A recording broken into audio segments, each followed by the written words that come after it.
Hello, Leprechauns! What is the fucking crack? Welcome back to another episode of How to Battle Psychosis. Today we're going to be going over meta meditation, or otherwise as is known as loving kindness meditation. Meta meditation is very useful for those that are struggling to accept themselves or struggling to accept other people. I first heard of it in the Tim Ferriss show on episode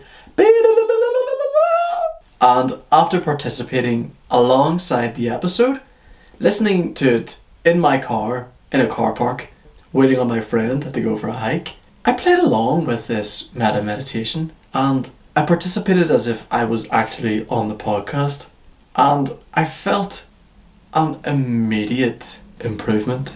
Let's go over this together and we can see if you will also experience an immediate improvement in yourself.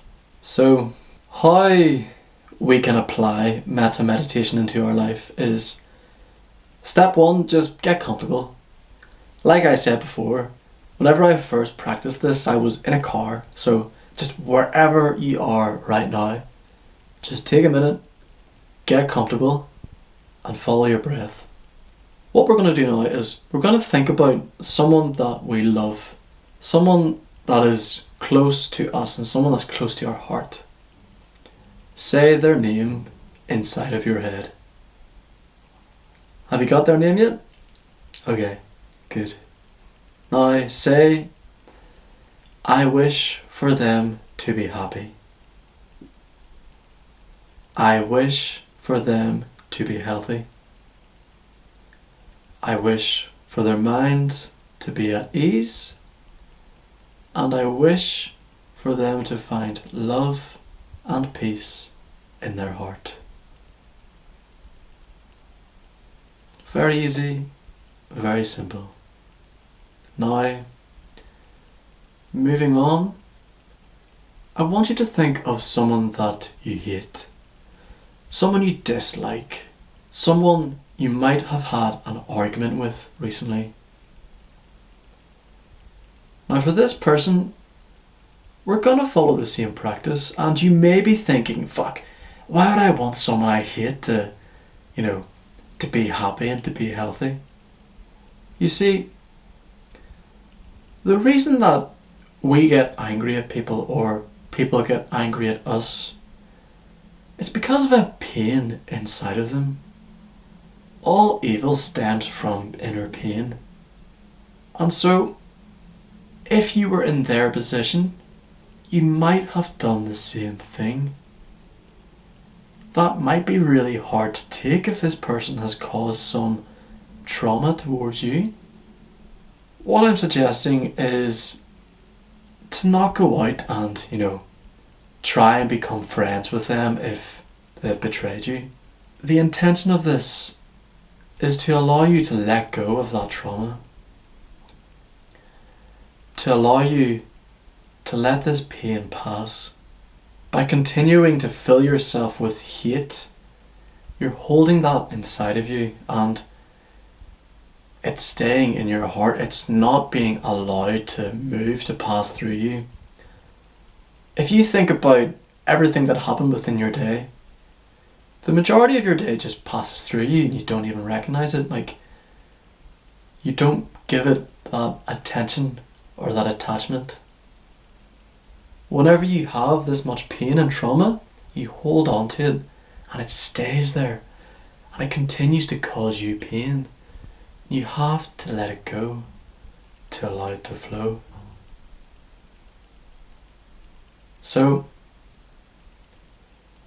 once you've thought of that person that you dislike, say their name in your head now. Say to yourself, I wish them to be happy. I wish them to be healthy. I wish for their minds to be at ease. And I wish for them to find peace and love in their heart.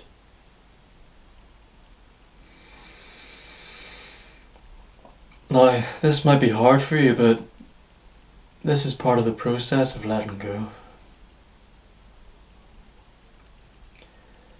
Following on to that, we're going to be focusing now on the self.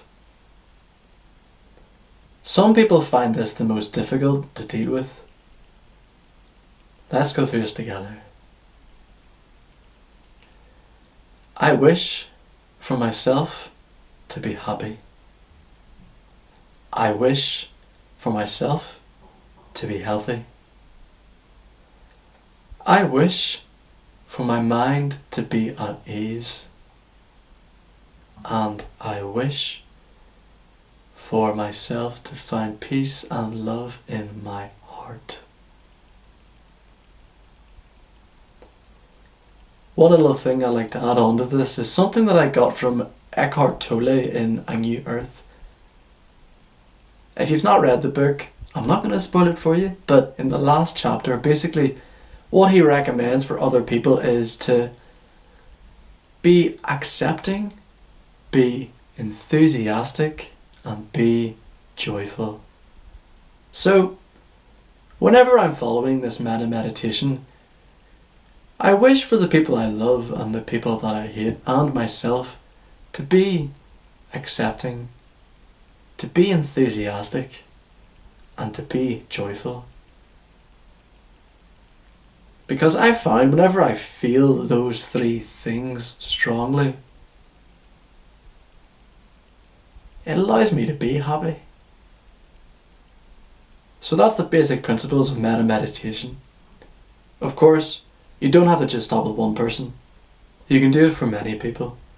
For the ones that I love, I tend to focus mainly on them, and I like to go through my friends and my family and my mentors and myself.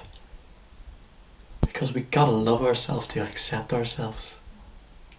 Why don't you give that a practice now? Go through the rest of your friends and your family and practice a bit of loving kindness meditation. If you made it this far, thank you so much for watching. Please give us a like and subscribe and comment what experience you had while metta meditating or loving kindness meditation, whatever you want to call it. If you enjoyed it, let me know, and if you didn't enjoy it, also let me know. In next week's episode, we're going to be going over the importance of journaling within a psychosis recovery. So stay tuned for that. Thank you very much for listening, Leprechauns, and see you soon.